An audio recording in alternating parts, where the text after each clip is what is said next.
आश्रुति वोहरा और आप देख रहे हैं नेक्स्ट 9 न्यूज।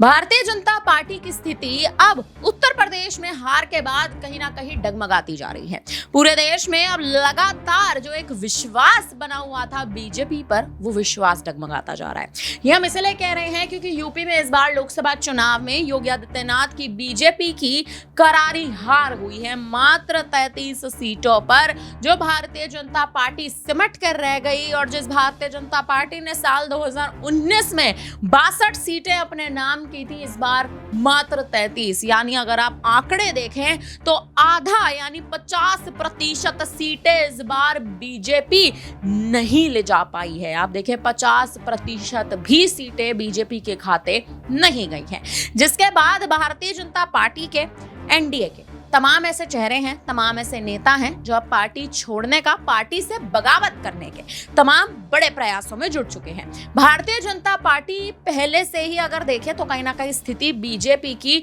देश में डगमगा रही थी, क्योंकि धर्म की राजनीति बीजेपी चला रही थी।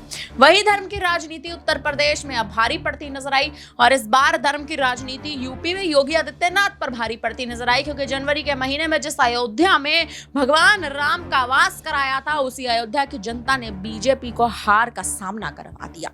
अब तमाम ऐसे बड़े चेहरे हैं जो पार्टी से बगावत करने के बड़े प्रयास कर रहे हैं। उसमें से एक चेहरा है उत्तर प्रदेश के डिप्टी सीएम केशव प्रसाद मौर्य का, जिनका नाम हाल ही में लगातार सुर्खियों में बना हुआ था कि केशव प्रसाद मौर्य अखिलेश यादव के खेमे में शामिल हो सकते हैं, और अगर शामिल हो जाते हैं तो योगी आदित्यनाथ पर कहीं ना कहीं गाज गिरती नजर आएगी, योगी आदित्यनाथ की रणनीतियां फेल होती नजर आएंगी। लेकिन अब स्थिति बदल रही है, स्थिति भी बदल रही है और दौर भी बदल रहा है। केशव प्रसाद मौर्य जो योगी आदित्यनाथ से नाराज कहलाए जा रहे थे, अब वही केशव प्रसाद मौर्य बदलते जा रहे हैं। अब वही केशव प्रसाद मौर्य भारतीय जनता पार्टी में वापस रह सकते हैं, भारतीय जनता पार्टी की ही शरण में रह सकते हैं और डिप्टी सीएम की गद्दी पर ही बने रह सकते हैं।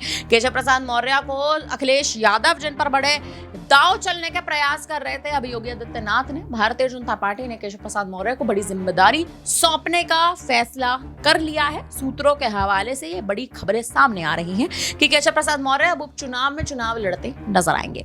देखना अब ये होने वाला है कि केशव प्रसाद मौर्य अगर चुनाव लड़ेंगे तो योगी आदित्यनाथ की गद्दी कितने खतरे में रहेगी, क्योंकि भारतीय जनता पार्टी कहीं ना कहीं योगी आदित्यनाथ की गद्दी पर सवाल शुरुआत से उठा रही है, जब से लोकसभा चुनाव में योगी आदित्यनाथ की हार हुई है, बीजेपी की हार हुई है, धर्म की राजनीति की हार हुई है।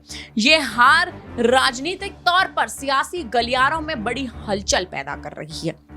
अब कहीं ना कहीं ये दिलचस्प होने वाला है देखना कि आने वाले समय में उत्तर प्रदेश में इस हार का ठीकड़ा जो योगी आदित्यनाथ पर केपी मौर्य फोड़ते नजर आए थे, अब आखिर इस हार को जीत में कैसे तब्दील किया जाएगा। फिलहाल अब इस पर आप क्या कहेंगे, आपको क्या लगता है, आप हमें कमेंट करके अपनी राय जरूर दें। बने रहिए हमारे साथ, देखते रहिए नेक्स्ट 9 न्यूज।